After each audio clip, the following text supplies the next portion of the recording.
Okay, got Hi, it. everyone. Welcome for our fellowship this week. We have a special treat. We have RJ, our fellow Zoroastrian, with us here today. And RJ is going to give a quick talk on covering the fall of the Sassanid Empire and the state of environment in Iran and greater Iran for Zoroastrians following that. So really excited to hear his thoughts. And RJ, do you want to do a brief introduction? Say hi to everyone. Oh yeah, well, hi. So, I'm RJ St. Thomas. I'm 32 years old. I grew up in Anaheim, California. I originally came from a Christian background, and I found Zoroastrianism long ago since I was a child, but it hadn't appealed to me that as long called me. And so it wasn't really until 2018 that I gave myself to the faith and really allowed myself to really be involved with it. And I now, because of my devotion to this faith, I really want to learn the history and the things that it's had to do to really survive. Because growing up, we heard about Zoroastrianism, but it's like you would rarely meet a Zoroastrian, and you would only maybe hear snippets about what it was. And for me, I was always intrigued by this religion because I've always heard about it as a fire worshiping religion. I've always heard about it as the religion of Freddie Mercury, Cyrus the Great.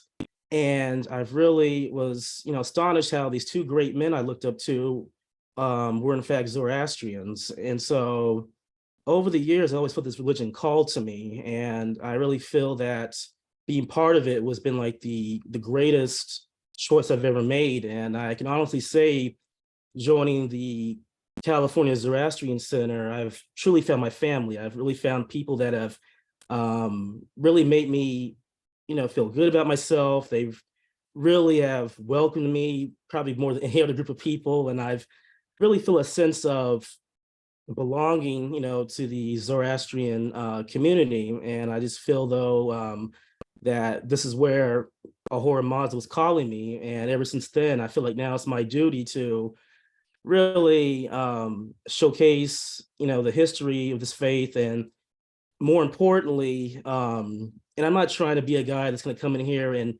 impose my views and tell Zoroastrians what they should do, but I feel as though it's my duty to make sure Zoroastrians understand their history and their culture and why the religion is so important, because this religion has gone through periods where it's nearly been extinct. There's been so many religions and languages and cultures in the world that have gone extinct by the caliphates, the Arab Muslim caliphates. And this religion, honestly, by its very existence and by Zoroastrians existing, is the reason why I found happiness, true happiness.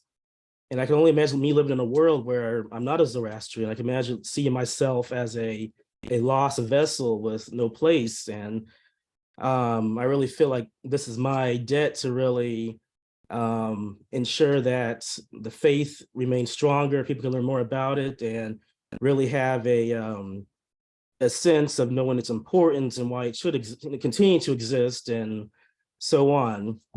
So today we're going to be discussing about the conditions that came about during the fall of the Sasanian dynasty. See, what makes this fall of the Sasanian dynasty not only tragic, but also very course changing in our history is that the Sasanian Empire was a barrier. It really allowed, again, religions, cultures, languages of various sorts have like a harmony amongst each other. When the Rashidun Caliphate came, it brought within it, an idea of there's one religion, there's one superior race, that's the Arab Muslim race, and then within it, everything is secondary, and all those that are exposed to this new faith, Islam, are only to be secondary. So while I will like to explain more about the Rashidun Caliphate and how it fell, I'm going to study more about the Umayyad Caliphate and how that really, feel the genocide, the marginalization, and the defilement of Zoroastrian holy sites and the community as a whole. And not, it really was an era that changed the whole dichotomy of the Middle East spirituality. So now that were supposed to be the Umayyad Caliphate. This is a period where the Arabs have really have their foot set in Iran. The Rashidun Caliphate fell because of various successors that were not really agreed upon. The last successor to the Rashidans was Hassan ibn Ali, and this was in 1670 when he was assassinated. And this is the coming of the Umayyads in the Abbasid period. So this lasted from 661 to 1258 AD. And what really came about was this, change for the Zoroastrians as a whole. And the reason why it brought such change to the Zoroastrians, because there's been a lie that says that Zoroastrians were granted this demi status, and demi status means people of the book, people that are to be protected, people that are supposed to only pay the jizya and continue to practice their faith. In the Quran, Zoroastrians are only mentioned once, and we're known as Magians. And even that was a derogatory term Christians used to call us back then. And we were called Magians, but yeah, we're categorized as the polytheists or the pagans at the time. So when the Arabs came to a land when there was over 100, possibly 90 to 80 million, maybe 100 million Zoroastrians, they were coming into a land of a people that did not fit, the status that is listed in the Quran. And so because of that, they were highly subjected to immense marginalizations and racial and systemic,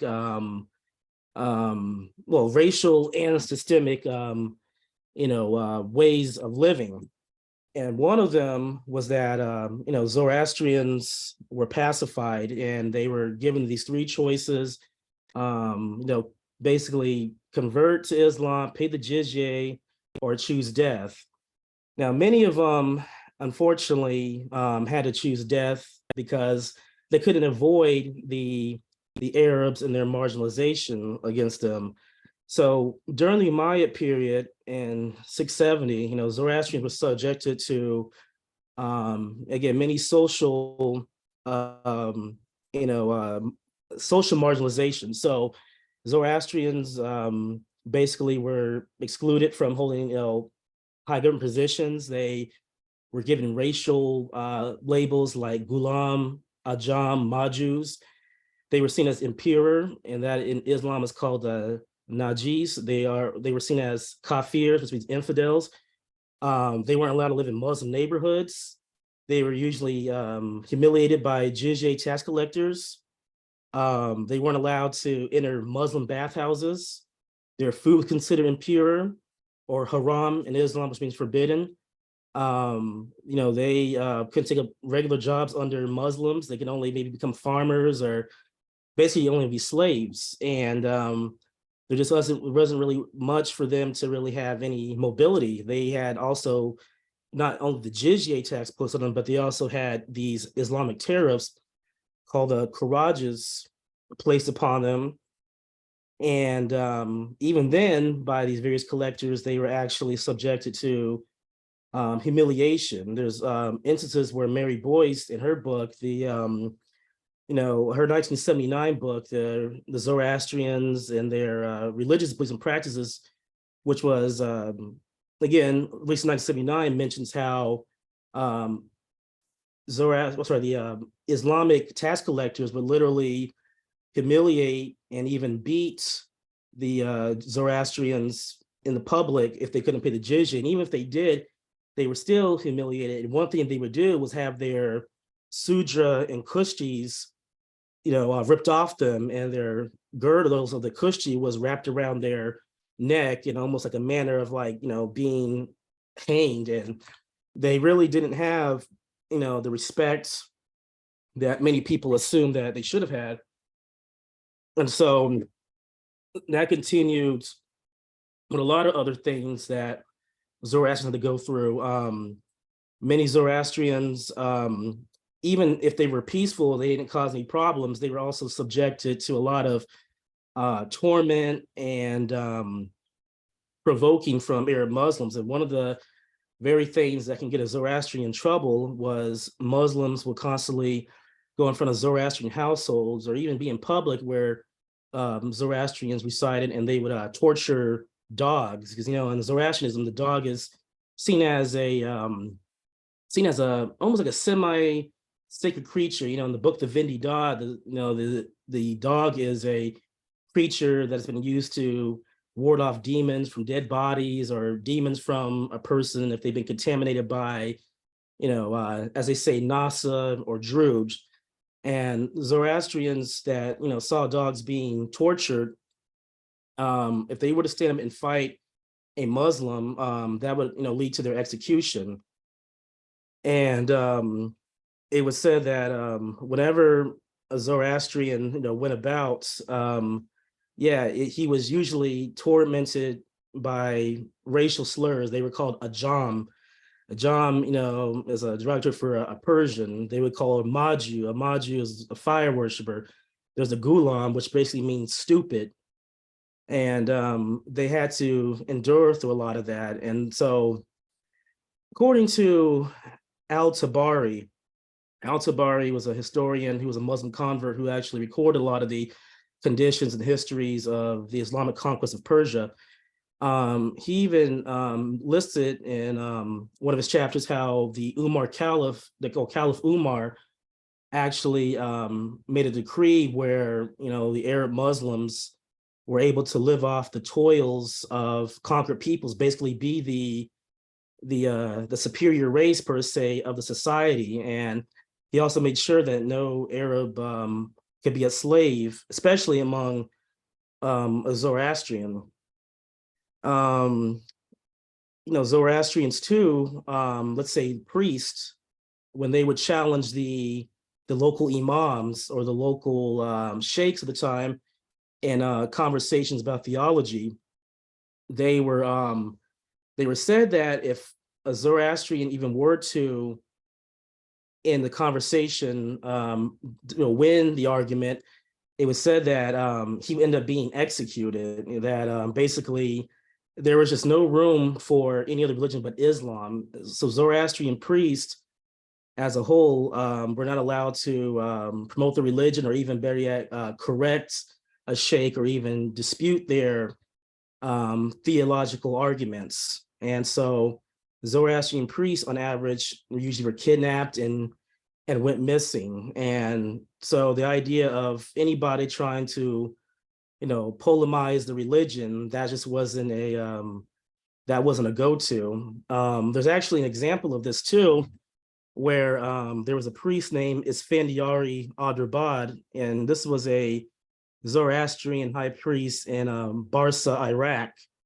It was said that he challenged a lot of the local imams and even the Caliph Radi about the legitimacy of religion. And it was said that too he was also one that created these insurgents, because supposedly he was so influential that he created insurgents among people that use their Islamic veil to pretty much impose Zoroastrian ideals on things. And one of them was a man named Abu Tahir. Abu Tahir was a man who was supposedly a Ismaili Shia Muslim, and he in fact was probably the only man in the history, especially after the Muslim conquest, to actually desecrate and sack the Kaaba in Mecca. He was inspired by, again, a pupil of Adurbad Isfandiari. His name was al-Isfahani, and Abu Tahir was said that this man was the Mahdi, or he was supposedly the Soshaiyant, because Abu Tahir was part of a Ismaili group, a heretical Ismaili group that really believed in the coming of a savior. And to many, it was the Mahdi, but he ultimately believed in the Zoroastrian tradition, which started out in the Sasanian times, of a man named Shah Bahram. Shah Bahram was supposed to be the Shoshaiyant, who was going to go about and bring the final revelation of the world, the Folkareshti, the end of the world, and bringing Asha, perfection, and all things Zoroastrian ideals. And because of all of this, Isfandiari Adurbad was executed because of his influence and his challenging of the Islamic religion. And so it caused a lot of problems for, the Muslim community. It caused a lot of problems for um, the caliphs per se. And so we now see that in history, there have been many instances where Zoroastrians have attempted to really express their hatred and to really bring about the end of this religion, because not only did it destroy the Sasanian Empire and the Zoroastrian religion, which was state-sponsored, it created just a whole different world, a whole different dichotomy for the people. People were second class and didn't have the ability to live as normal beings anymore. We can say in Sasanian time, there was a period of tolerance. Christians and Jews, Buddhists, even heretical sects of Christianity were able to live in harmony in the Sasanian Empire. Khosrau Anushirvan was said to basically house and give refuge to people like the Neoplatonists of the Byzantine Empire, the Aryans, the Visigothic faith that believed in the non-divinity of Jesus Christ. These were people that had refuge in the Sasanian Empire and able to work their way up in the royal court and have very prominent positions. But in the Arab Umayyad Caliphate, there just wasn't really any hope for Zoroastrians, and there wasn't really in respect to their language and their belief systems. And speaking of that, the language during the Umayyad period, there was a decree that allowed the Arab Muslims to impose a will that basically banished all use of Persian in any form of literature, any form of administrative duties. I mean, anything that was Persian was banned. And there is said to have been a martyr who wanted to actually protect the Persian language, especially it being used in the administration. There was actually this was a rarity. There was a Zoroastrian treasurer in what is now Khorasan, which was by like Merv per se. This is more in the eastern division of the empire. His name was Zadan Farouk. Zadan Farouk was again a highly prized treasurer, and it was said in 698 he also witnessed a decree of there going to be a basically a ban on the Persian language, and he was instructed by some of his superiors to start writing in the Arabic language for any administrative records. And so he actually refused because he felt that this was going to be a way that he would lose his job, and he would actually would see this marginalizing the whole culture aspect of what is Persia at the time. And so because of his refusal to write in the Arabic language, he was executed. And so from then you start seeing the shift now from Persian to Arabic. And this is why today the new Persian language is contaminated, unfortunately, with Arabic loanwords. Another instance I'd like to also showcase is another instance of how Zoroastrians who did convert to Islam, how they were even seen as second-class citizens. So Zoroastrians who did convert, they were known as Mawalis. So Mawali means mute. So anybody who did not speak the native Arab language, they were seen as people who were devoid of wisdom. They were seen as people who were not intelligent. They were not people who were divinely inspired because they didn't speak the Arabic tongue. Mawali actually means like slave client, or it means somebody that's pretty much second class. And Mawalis, weren't able to even have some of the same benefits that even Zoroastrians. Matter of fact, they had to even go through some of the same marginalizations Zoroastrians were continuing to go through. Like for example, Mawalis couldn't intermarry with Arab men or Arab women. That was looked down upon, and that actually basically risked jail time. It actually even risked getting beaten to death all the idea of a convert marrying an Arab. It was even said that if Mawalis joined the Umayyad caliphates in battles, they were not even allowed to take spoils of war. They were allowed to only just to basically be the help and not receive any compensation for it. And they weren't even paid for their military services. And also, a Mawali had to also fear knowing that he could also be murdered if he were to found to be even practicing his old religion. There was another martyr, I would say, who was known for this, and this is in the book called, "The Fire, the Star, and the Cross" by Abtin Kabagi. And so there was a man named Ruzbey, and Ruzbey was supposedly a high administrative official in the Umayyad Caliphate. And this is at the period too where there was going to be a marginalization of the Persian language and Persians from the administrative sector. So he had to change his name to Ibn Makufa, and he also had to do that in order to keep his job. He became a Sunni Muslim, of course, but unfortunately, after all he sacrificed for, it was said that in 757 AD, witnesses claimed that he was practicing Zoroastrianism in secret, and because of that, he was executed. It said he got his head chopped off.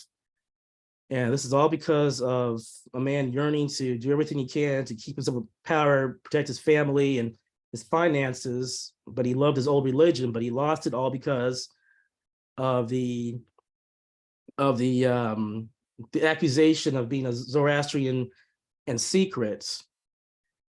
And so, because of the constant executions and what has been going on, Zoroastrians have long gone through this. And I would like to also mention how in places like Khorasan, which is East Iran, which is where is now modern Uzbekistan, there was also attempts there by the Muslims to destroy the local traditions, the beliefs, and even the Zoroastrian priesthood of this one city-state. So it's called Khorasan. This is in 712 AD, and it was the city-state was invaded by a man who was very brutal, who was actually responsible for the lives of millions of Zoroastrians slaughtered. His name was General Qutayba ibn Muslim.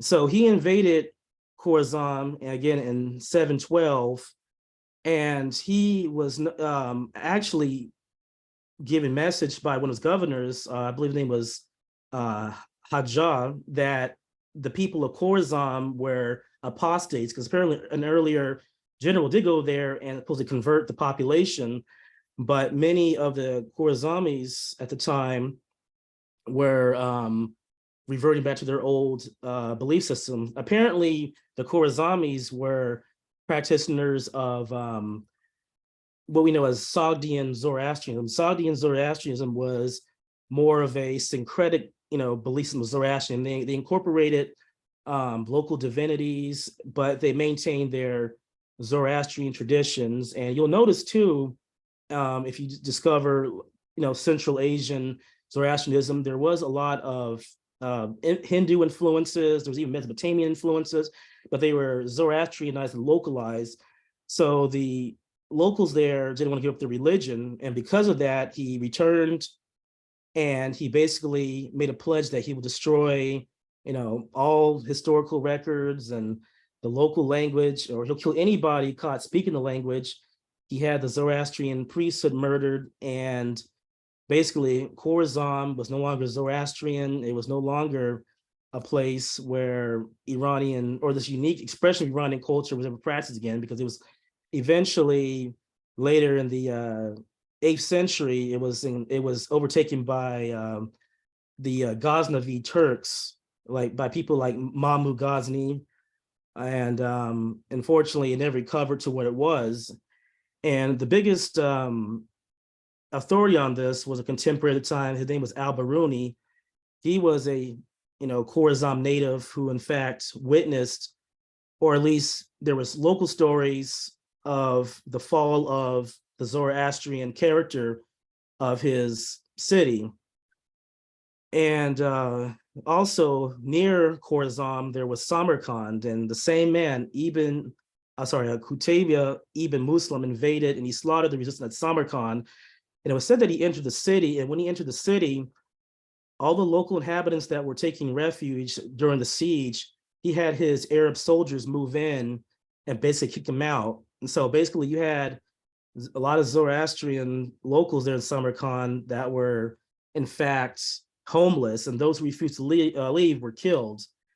And it was said that the Grand Fire Temple of Samarkand, which I believe is now the Registan, you will see in modern Uzbekistan, that was turned into a mosque. And it was said that any idols of the Amishpentas, the Yazadas, which are, of course, the Zoroastrian divinities, they were all destroyed and cast down, and Islamic theology, Islamic culture basically became dominant. There was another instance where by Qutayba ibn Muslim, where he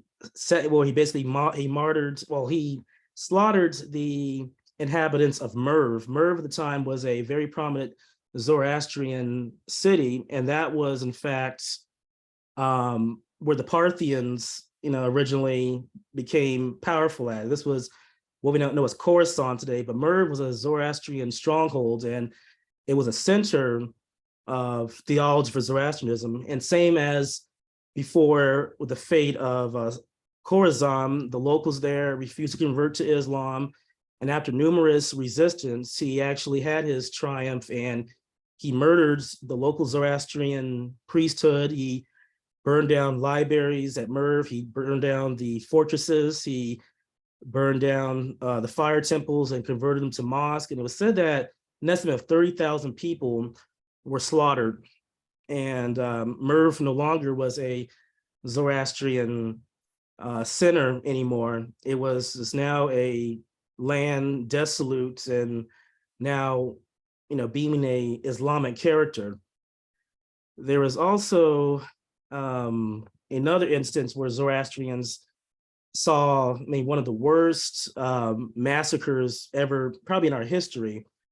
And that was the Battle of Jalula. So this goes back to the Rashidun Caliphate, and this was under the leadership of Umar, the Caliph of the Rashidun. So it was said that in the Battle of Jalula, that over 10,000 slain bodies of Zoroastrian soldiers covered the desert. The Arabs call it Jalula. It means covered, because they just witnessed just bodies covering this terrain of the desert, and they just couldn't believe just how many people were just slaughtered and how many people were just with their bodies running, rivers of blood. It even said that in the Battle of Jalula that the local inhabitants were raided, and that it was an estimate that over 130 Iranian women and children were enslaved and sex trafficked, and they were sold into Mecca and Medina. And this also is something that has also carried on well into the later Islamic period, because there was there's Iranian polymath by Dinori. He writes that Umar said to him, he says, "Oh God, I take refuge with the children of these caliphs of Jalula," meaning that he could not even he was surprised at how many captives were taken and how many slaves taken back to Mecca and Medina. It was just an unbelievable experience. Another instance that is also pretty much remaining in the minds of Zoroastrians is it's called the Blood Mills of Gorgan. The Blood Mills of Gorgan. This happens, well into the 640s AD, and it was said that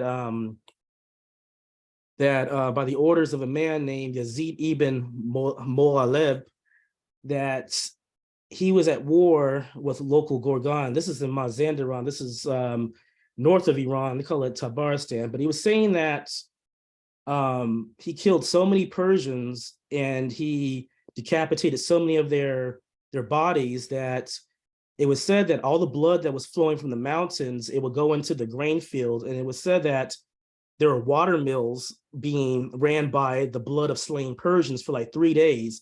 And in those 3 days, Yazid ibn Moleb and his men were able to even eat the very bread made from the blood of this slaughter for 3 days. And so it is even estimated that the blood flour that was produced was even eaten by the Muslims, even though in the religion it says that it is haram. So we've witnessed a period of where Zoroastrians have gone through immense genocide and marginalization, and it hasn't been something that has been nonstop. It's been something that has been ongoing. And even there was even an instance where in 979 AD, there was the early Shiite practitioners known as the Umayyads. They practiced some of the earliest forms of Shiism, and they were founded by, well, the leader at the time was a man named Adud al-Dawla, and he apparently massacred some 40,000 Zoroastrians in Isfahan. And this was said to be over, either he wanted control and he wanted control of a religious group and he wanted jizya. But yeah, this Shiite ruler, in fact, massacred, an immense amount of Zoroastrians. And it really led to this constant genocide in Islam's history. So when people say that, Islam really brought about this peace to to people that they've conquered, it just isn't true, because Zoroastrians, in fact, were, or at least during the Sasanian period, they were seen as the enemies of Islam, because during that time there were two kings. There was Khosrow Parviz and Yazgurd. They rejected the invitations by Muhammad's emissaries to convert. And by that, they instantly kind of signed their death warrants, became the enemies of Islam, because in the Quran, in Surah 929, it says this: it says, "Fight those who believe not in Allah nor the last day, nor hold that forbidden which has been forbidden by Allah and his messenger, nor acknowledge the religion of truth. And even if they are people of the book, until they pay the jizya, they will basically be willingly submitted and subdued." So what we have known all our life is, as a community, is sorrow and pain and destruction. And I know I want to go a little further more and discuss more, because there's endless circumstances of this, but I even want to kind of rewind to the Mongol period. Now, it's not really documented now, but we do know that cities like Ray and what is modern and what is like, south of Tehran, was actually a Zoroastrian, one of the very last pockets of Zoroastrianism, and that was, in fact, destroyed by the Mongols, by Hugulu Khan, apparently in the 13th century. And there was even Zoroastrian authors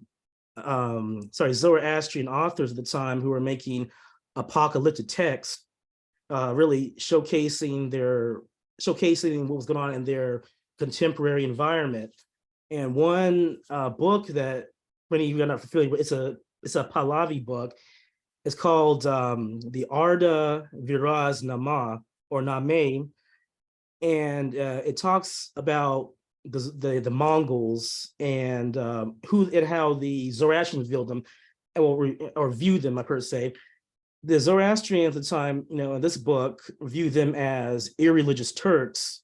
It said that in this book, let me find the quote for it. It says that basically wherever they went, they created every environment to go to be a city, basically be a land of corpses. Basically, they said the world was turned to nothing but a land of corpses under their rule. So I'll quote Zarathustra Bahram's book, Art of Viraz. He says, "It is written, in the days of irreligion, they flocked in their thousands, destroying without measure like demons. Lord, in this misadventure, are we to be blamed in every way? As a result, we have been tormented by demons through the hands of irreligious Turks. From end to end, the world is turned into a cemetery. Houses and possessions have been blended with corpses." So we do know that, even though it's not clear from other sources, that Zoroastrians did in fact witness a mass slaughter. And it was even said that there was in the city of Sistan another Zoroastrian temple that was somewhat prominent, and there's not too much about it, but it was called the Karkluye Shah. This is in Sistan, and it actually still exists to this day. So if you ever want to see a picture of it, I can send it to you via email or text. But it was said that in the 13th century, this temple met its demise at the hand of the Mongols. And so Zoroastrians not only suffered through the Arab period, but they suffered the Mongol period. So I don't know. Do I have enough? Do I still have a lot of time left, Naveed? Okay, good. Yeah, I think So you're okay. We've gone about 35 minutes, so I think you're. 35, okay. Okay, I'll probably give myself another 30, maybe another 10, 15 and keep it short. So I'll rewind ourselves now to the another tragic period in Iran's history, which is the Safavid period. So, the Safavid period unfortunately came about because I'll go back a little further. So one people don't seem to understand is that during that period from the 7th to well into the 15th century, Iranians were constantly looking for a spirituality to unite them against Arab and Islamic influences. And what actually led to the very foundation of the Safavid Empire actually began with two Zoroastrians. And they were very charismatic people, and they were so adamant, and they had this deep hatred for the Arab Muslims that they're willing to even compromise and unite other heretical sects of Islam and other heretical sects, even of Zoroastrian, like Massacres. And the man who founded, these, syncretic beliefs of Zoroastrianism, which ultimately kind of turned into Shia Islam, was a man named Sinbad. Sinbad was from the 1750s. His real name was Sunpad. Sunpad was the Pahlavi Persian way of saying this name, but modern Persians and the Arabs call him Sinbad. So Sinbad, was supposedly a man who hated the Arabs so much because he witnessed the fact that he is a Zoroastrian. He had virtually no privilege in Iran. And it was even said that Sinbad was a patron of a man named Abu Muslim. Abu Muslim at the time he was an Abbasid general who was actually a crypto-Zoroastrian who basically was known for being very charismatic and was able to really, build armies and really make people do things that they wouldn't ordinarily do. So he was a very charismatic figure, and Sinbad saw this man almost like he was the Mahdi. So Sinbad one day kind of had a turning point. Sinbad actually had a son who went to school with or he was on his way to school, and this is in the Umayyad area in Nishapur, Iran. Apparently his son Recording in progress. So basically, hold on, sorry, this thing is acting a little crazy. Okay, anyway, so Sinbad had a son who was basically jumped by a gang of Arab children, and one of them in the group was trying to really rough him up, but his son actually, in fact, basically defended himself well, and it was said that he basically knocked him out and gave him a bloody nose. So basically, Sinbad wondered what happened to his son, and then the Arabs, the Arab child went back to his father and told him, "Oh, what am I going to do with this? This boy hit me. A Maju hit me. What can he do?" And so the father of the Arab boy told him, "Oh, just befriend him and be his friend. Oh, invite him over one day." So Sinbad one day saw the same Arab boy knock on his door, and he invited him out and basically to go to his house and play with them. So basically the boy goes out for hours. Sinbad is assuming that, oh yeah, he's having fun with them and no harm can be about. So another relative of this boy comes to his house and says, "Oh, come to the house. We want to basically have dinner with you." So it was said that when Sinbad went to the house, it was so strange to see Arabs at the time treating Zoroastrians so well. So it is said that when Sinbad asked about where his son was, he didn't know where he was. It said, "Oh, they're out playing." So anyway, the Arab father served Sinbad a roast, and he ate it. And the family asked him, "How was the roast?" And he's like, "Oh, it was very good." And he asked, "Oh, what is this?" They basically tricked him into eating his own son.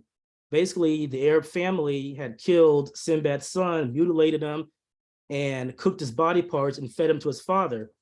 So Sinbad basically fainted, and when he fainted, he woke up, and the only thing that was on his mind was revenge. So he went to his brother and he talked to Abu Muslim about what happened. And so Abu Muslim supposedly raised an army of 200,000 soldiers, and he went to that same village in the Umayyad region, and he basically slaughtered every Arab inhabitant in the village. It said that over 400 of the Arabs that were there were slaughtered. And so, make a long story short, while that happened, the caliph at the time was Al-Mansur. Al-Mansur saw that Abu Muslim was always able to, mass armies. He's very charismatic. He's always associated with Zoroastrians. So basically, they had Abu Muslim killed, and that angered Sinbad so much that not only did he lose a son to these same Arabs, but he also saw that the Arabs had betrayed, his best friend at the time.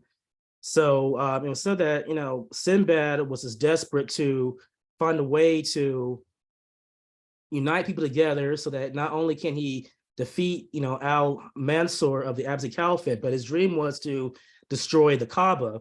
I did mention earlier, it actually did occur under another Mobed, but his dream was always to destroy the Islamic holy sites in Mecca and Medina.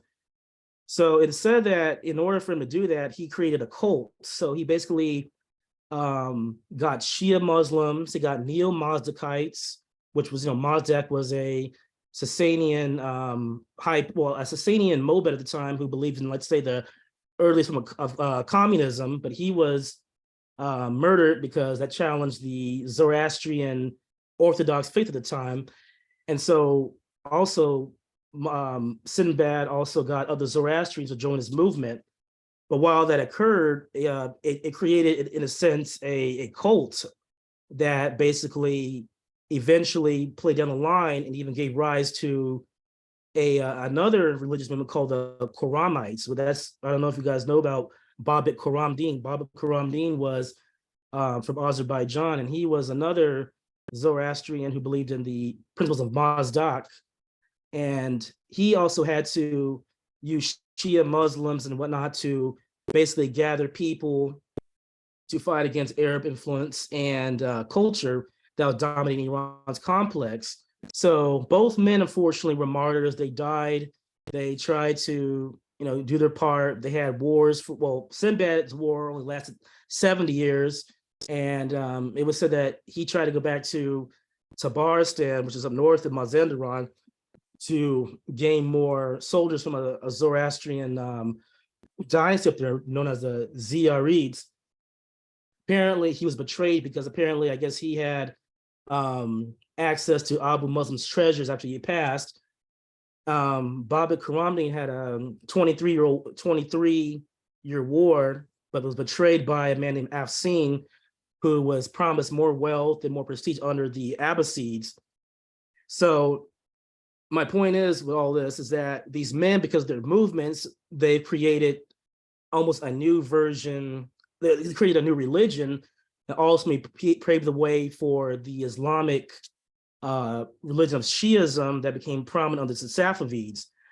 The Safavids, again, came from a people who believed in the whole Qoramite sect, and that is what, unfortunately, gave rise for them to even adopt the titles like Mahdi and basically one of the imams. So Shah Ishmael was a Muslim, supposedly a Sufi, that they come from a lot of Islamic sects that believed in the same things the Quran. I said the mix of Zoroastrianism and Shia Islam and Sufism. And he too was like many Iranians at the time that hated the influence of foreigners. So he hated the Arab influence, and he hated the growing influence of the Ottoman Turks. So in order to unify Iran, he decided to basically mandate that everybody become a Shia Muslim.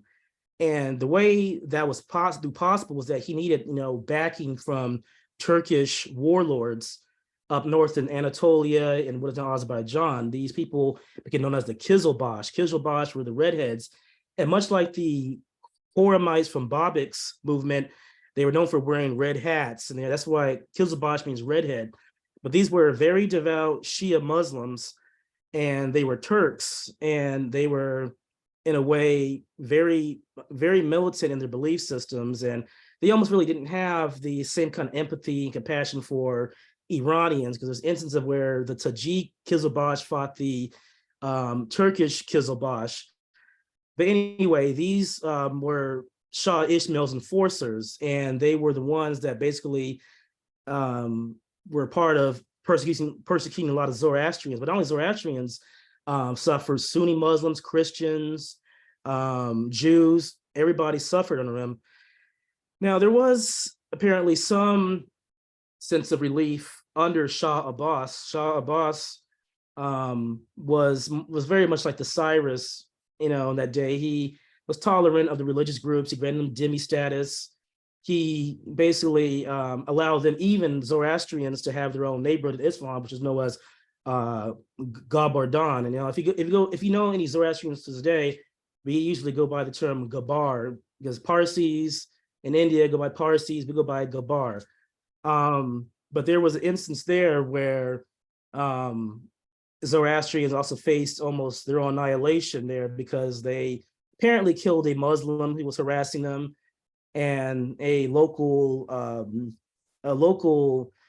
governor named Ganjali Khan saw what occurred, and so he mandated that basically the Zoroastrians of, actually Kerman, I should go back. So Zoroastrians of Kerman, not Gabar Don, yeah, but Kerman, or basically be executed or basically be slaughtered because of their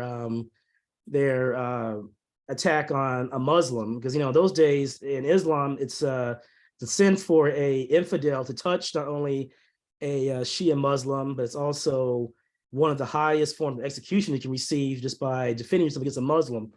So Ganjali Khan wants to get a fatwa from the Grand Ayatollah there. I believe it was Muhammad Bakr Majizli. He was, again, the most powerful and prominent Shia Ayatollah of the time. And he went to him and he told him, okay, what can I do? Like, what? Because he's still under the Shah's order of not touching Zoroastrians, but in order to inflict justice, he needed to basically get permission and, again, an Islamic license to kill, a fatwa, to do away with the Zoroastrian population.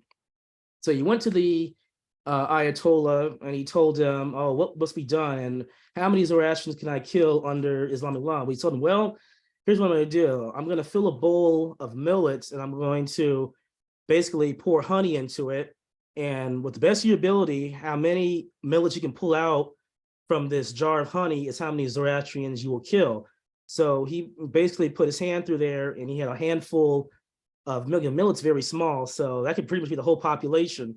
So it was said that there was a genocide getting ready to brew, but Shah Abbas found, and it was kind of like, again, like Cyrus, he had spies throughout the empire looking at everybody, and there was reports that, yeah, there's going to be a slaughter of Zoroastrians in Kerman.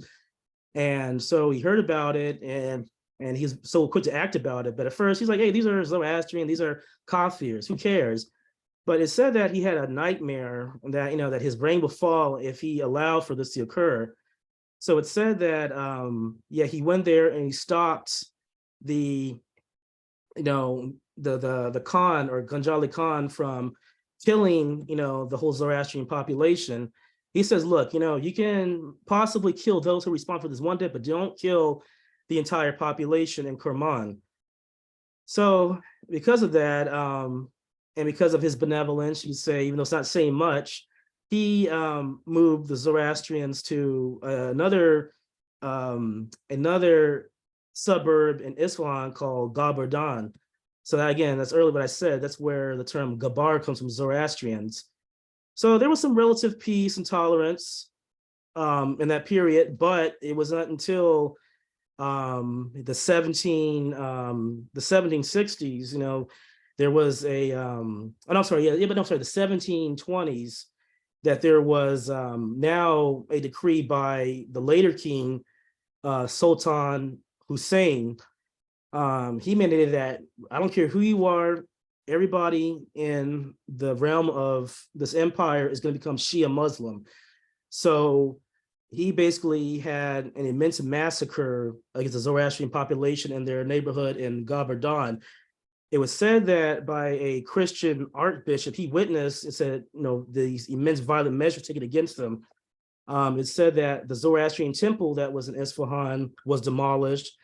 And it was said that, I don't know if you guys know, but there's that river by the we call it the Imam Mosque in Isfahan. It was said that so many of the Gabars, or the Zoroastrians, were taken by this river and they were decapitated. Those who refused, at least, were decapitated. And it was said that the river in Isfahan was running deep red with the blood of Zoroastrians who refused to convert to Shiite Islam.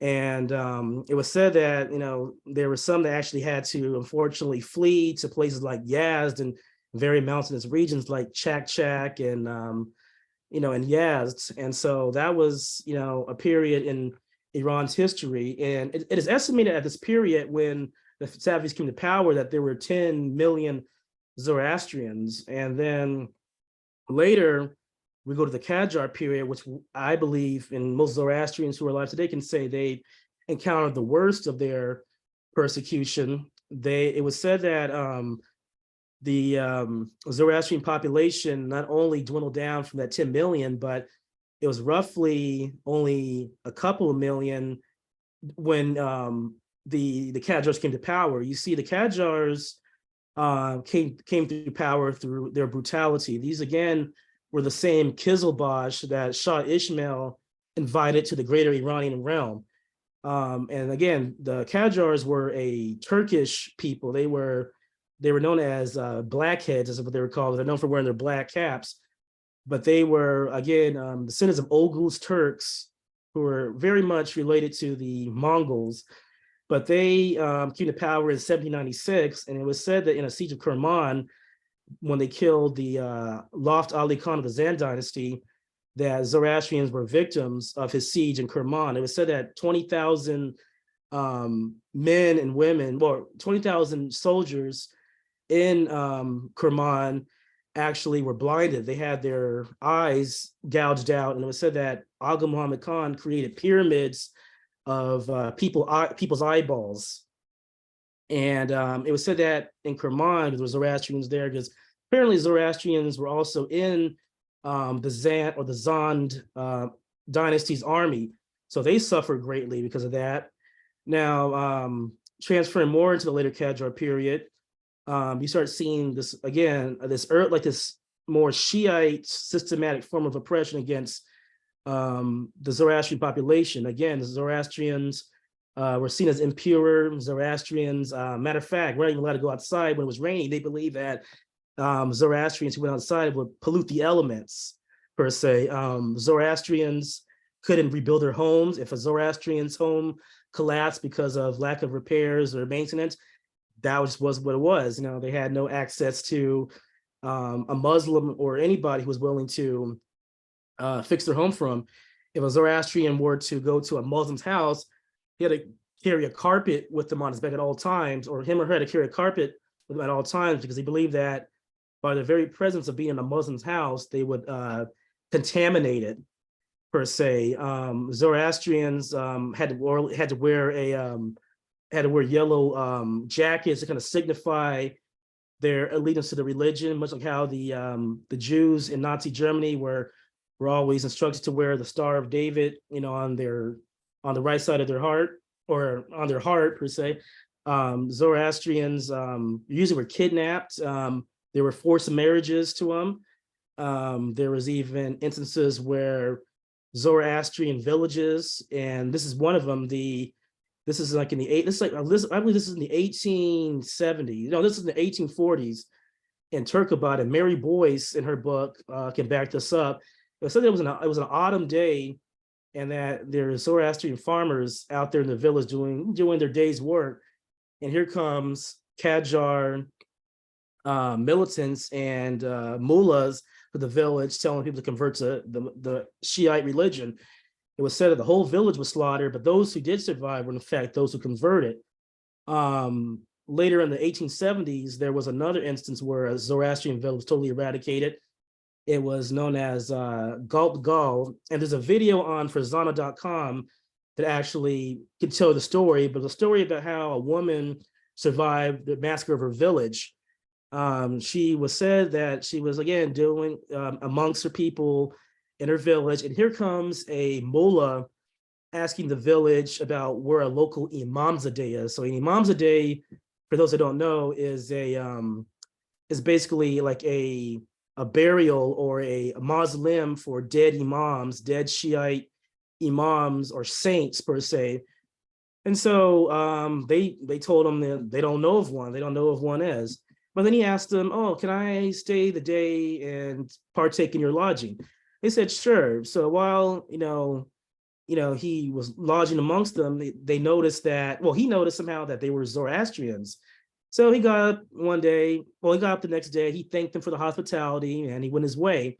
So a week later, the same mullah comes back with some Qajar religious police, and they basically razed the entire village. They killed everybody there, and it was said nobody in the village other than the survivor, well, nobody in the village wanted to convert, so everybody pretty much died. There's only one person who survived, and it was this woman. It was said that she fled somewhere to Yazd, and she was encountered by a man who was part of an oil company at the time, who gets sold only to Zoroastrian, and she was saying that she was the only survivor in her village. And so that was one of the instant stories.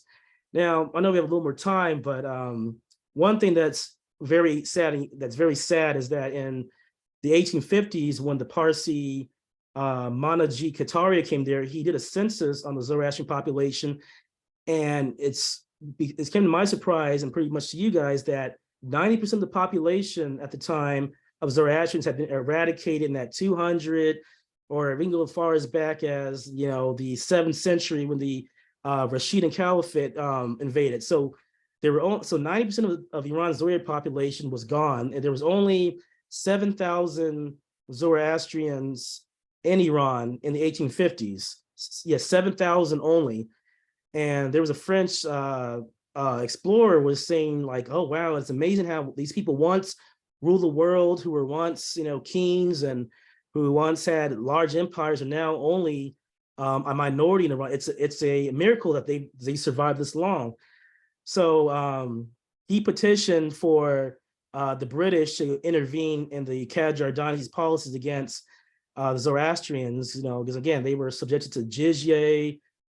They were not allowed to be amongst Muslims. They were not allowed to touch a Muslim's food. They were not, basically had no rights, no privileges, and they were always beaten, humiliated, even raped in public for their belief systems. So he actually petitioned the British at the time to actually help alleviate the jizya and the Kharaj tax on the Zoroastrian population. And so the population grew a little better, and there were more births, and there was actually more contact between the Parsis in India, like in Mumbai or Goa, and Gujarat, and there was more recognition to the religion, its text, and there was more of a kind of a mini renaissance to Iranian Zoroastrians, who basically had to depend mostly on their traditions as a Zoroastrian, but not their religious as Zoroastrians. And so After the Qajar dynasty had fell in 1925, Reza Shah Pahlavi, really helped the Zoroastrian population. He allowed the Zoroastrians to be entrepreneurs and allow them to be involved in everyday life among Muslims. They were allowed to really have high prominent positions in the court. Even the population boom began. It was said in the 1950s, the Zoroastrian population had increased to about 50 to 60,000%. And, and now to this day, there's still instances of persecution in Iran. And I know some of our board of directors here, growing up in the Shah's time, even still faced discrimination due to the fact they're Zoroastrians. I think it was Ms. Fariba was telling me how she was going through some of these fruit markets, and Muslims there basically telling her, you don't touch the food, don't touch the fruits. And so Zoroastrians have really gone through a lot of struggles, and I don't want to take too much time, and I want everybody now to give their own opinions and their inputs on things. But I just want to say that the Zoroastrian religion, has gone through a lot. Many have died to see it survive. Many have even had to kind of lie in order to make sure it survived. And now that we have this information, and we have all of us here who are participants, we can all do our part to make this community better and have our own renaissance, and see us evolve to the 21st century and beyond. So that's all I want to say. But I want to just thank everybody for taking their time to listen to me, and I'll be more than happy to do this again. All right. So anybody want to say anything else? I want to thank you, RJ, for such a beautiful presentation. Oh, and the you. fact that you know our history a lot better than we know our history. I'm amazed that you remember all this information and how you convey it. So really, really thank you. Oh, thank you so much. Glad we didn't know this when we were growing